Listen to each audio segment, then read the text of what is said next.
You need The a Zoom browser, app is, you need a browser? Well, But usually. you use Firefox, right? Yeah, but it doesn't give that. Does it have a spot for more?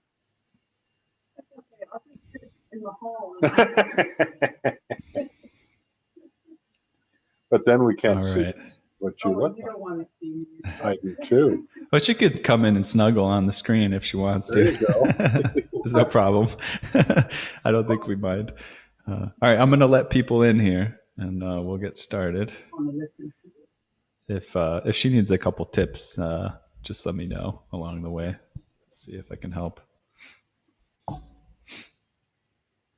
right. Hey, everyone. Hi, Jeannie. I see you waving there. Good to see you. Jeannie Grassi. Hi, Janie. Yeah, good to see everyone today. Thanks for joining. Just make sure we get folks in, because I let you in a minute late anyway. So we'll definitely launch into things today. So I'll give a quick introduction. We'll get started chatting with Dale. We don't have any super clear agenda today, so if anybody's got, some interesting questions or topics to throw out there, we will dive right in. So feel free to put those in the chat, or if it makes sense, you can unmute yourself and we can speak up when the time comes. So, but beyond that, I'll just say to anybody watching on Facebook and YouTube, reminder: this is Piano Tech Radio Hour, which is brought to you by Piano Technicians Masterclasses, an online educational resource that brings you cutting-edge instruction from piano industry masters from the comfort of your home. And we had a convention back in early 2021. We had one back in December. This is really cool, kind of the first online conventions going on and ever in the industry. Those are really fun. We're going to be planning one coming up. Thanks for everyone that gave some feedback on how you'd like to set it up. We were asking, would you like it 3 days in a row, or maybe one day each week for 3 weeks, or maybe one day each month for 3 months? It looks like we're leaning towards one day each week for 3 weeks, which is nice, because that's kind of one of the advantages of being online here. You don't have to show up in a place. So I think we might do a Thursday of one week, a Friday of the next week, and a Saturday of the next week to accommodate everyone kind of jumping in and making time for work and things like that. That's what it's looking at right now. No guarantees. And that'll probably be somewhere into August, September when we put that on. So excited about getting that next convention together for folks. So without further ado, I will say hello to our guest for today. Really good guy, and I would say a mascot of various cool things in the piano industry. His name's Dale Fandrick. He's worked in piano design. He's been a consultant for various manufacturers throughout the world. And what I love about Dell is he's one of those people that I'm just trying to spotlight him so we can see him for everyone. He's one of those folks that is really great, I think, with sort of first principles thinking, kind of like, okay, so that's how it's done, right? But why? And if I were to do it, from scratch, and I think that's why he's really, really great with design, how would I, given the result that I want, how would I change the process, or what kind of process would I build based on, first principles of how I'd like things to be? So he's come up with really interesting ideas, like how to, renew. We call it resurrecting a soundboard. He helped us with a master class on that, using an epoxy, maybe kind of a counterintuitive thing. He's discovered a lot of cool stuff. So I guess I'll just launch in by saying, welcome, Dale. And what you been up to, man, since we last connected? You survived the pandemic, and we're really glad we're all still here. What's life been like for you? Surviving. I think the pandemic has affected us pretty much like it has everyone else.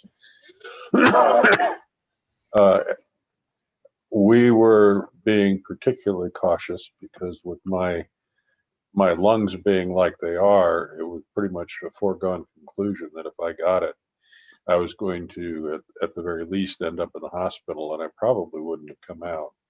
So we isolated ourselves probably earlier than others and kept isolated more so than others. So that part of it has been difficult to get through. But other than that, life goes on. We're both busy. Barb's doing a lot of editing. I'm doing less piano work than I had done, although I am slowly working on the book that I hope to put out soon about soundboard repair, what we did the Awesome. class on. Very cool. Yeah, And is it? I don't want to. Isn't there some other text that you were working on? I don't want you to have to say about it, but I feel like you're working on another interesting book. Maybe you won't get there. Do you want to mention it, or is this not a topic to share? I'm not sure which other one. Don't you have like a kind of a set of text on piano design in general? I have a lot of different single articles that I've written over time that several people have suggested that I put into book form. I have not done that as yet, and I don't know if I will or not. I mean, it's an interesting challenge.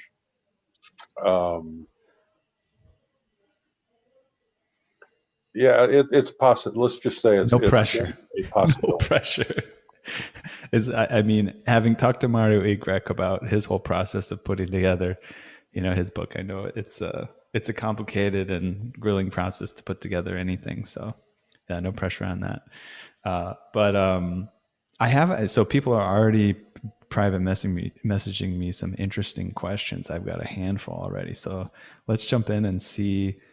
First of all, the publicly posted questions. Ken Kopp, he said, can Dell talk about hybrid scales?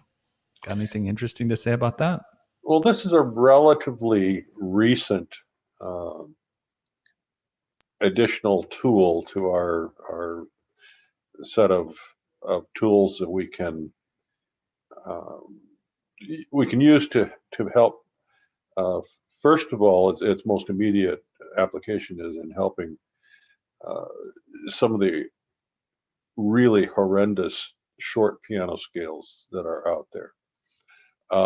Basically, it started out, at least for me, it started out with Palello's wire. It's called low tensile strength wire that he's developed. I think he's having it made in Germany, but he sources it out of his facility in France. Much is said about the tensile strength properties of the wire, but for me, that's not what we really hear. The wire, if you hold it in your hand and compare it to what we think of as traditional piano wire, the low tensile strength wires are much more flexible. And the scaling numbers are essentially the same in that a number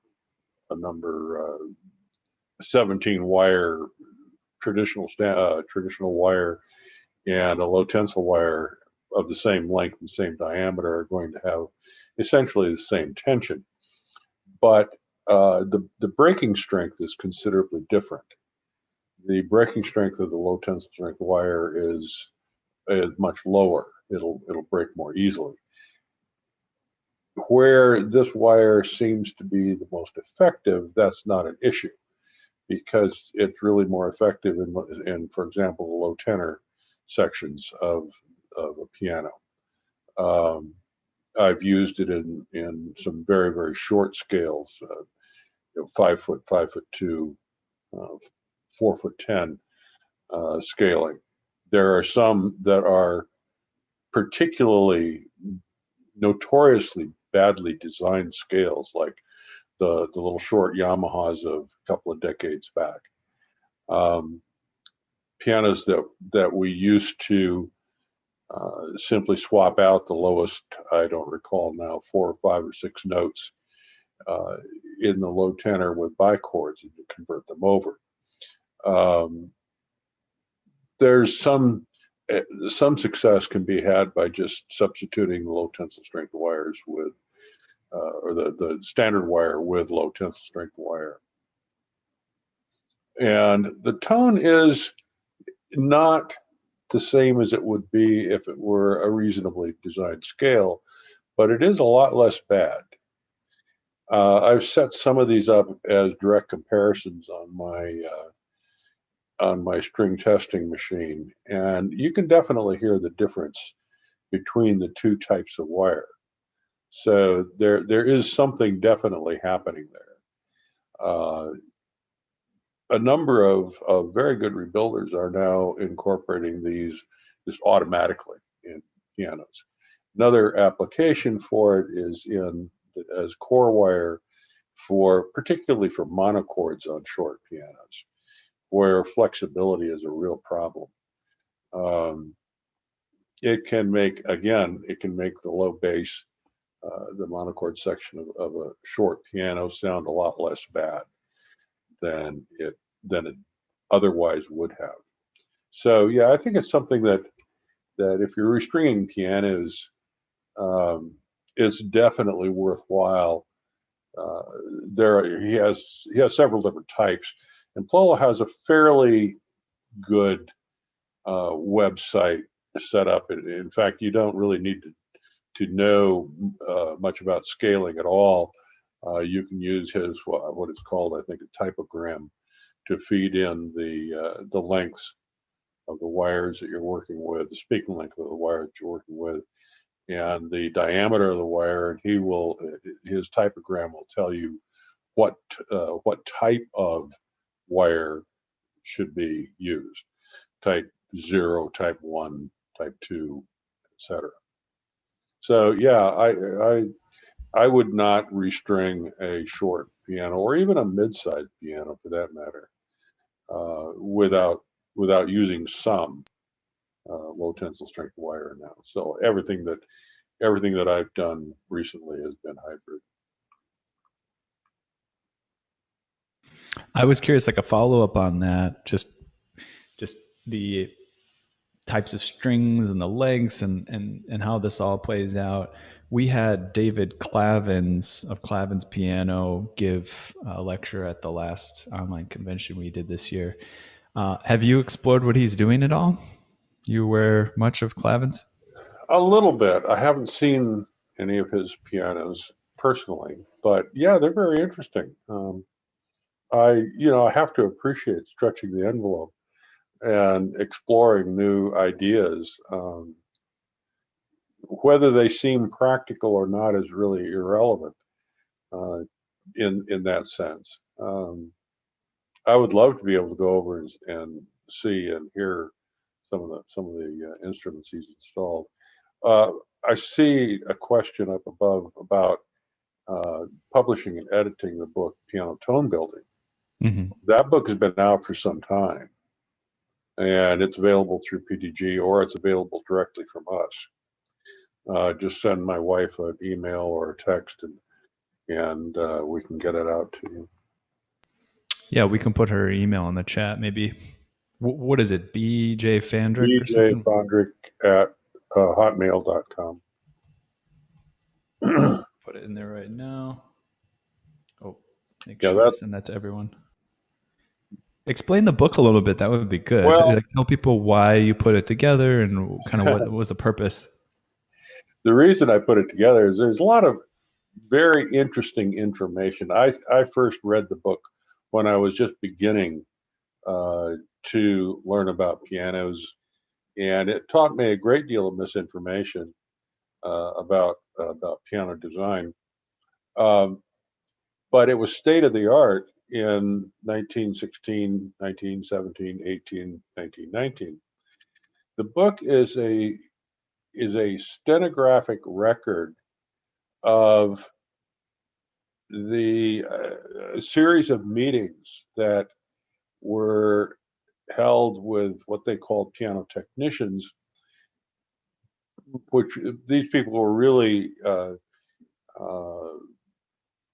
industry people. They were manufacturers. They were piano builders. So yes, they were called piano technicians, but they were really industry people, and they discussed a rather wide range of topics. Unfortunately, not all of the stenographic record was kept. They took out a lot of the parts that they thought might be misleading or might be too personal, or that would be insulting, and some of the real juicy stuff, which I'd love to known what they were saying. But anyway, Did Barb just give you a copy? I've got my copy here's here. the original. Oh, this one's, the artwork's better on the front. This is, I'll show you why I was interested in doing this project. So If you can kind of see this, this is one page of what we had to start with. And if you notice, there's no margins. It's right out to the edges. And down here at the bottom, I don't know if you can tell, on many pages, there would be a line missing at the bottom, or you'd see half of a line that you could just barely discern, you could barely make out. So this is a copy of a copy of a copy. This is, as far as I can tell, the history of this, it's a third generation reproduction. And it would have been photographed, it would have been, the original book, as again, I have not seen an original book, but I was told that the original was actually 8.5 by 11. And this is 6 by 10, or no, 6 by 9. So it kept getting reduced and reduced and reduced until it was barely readable.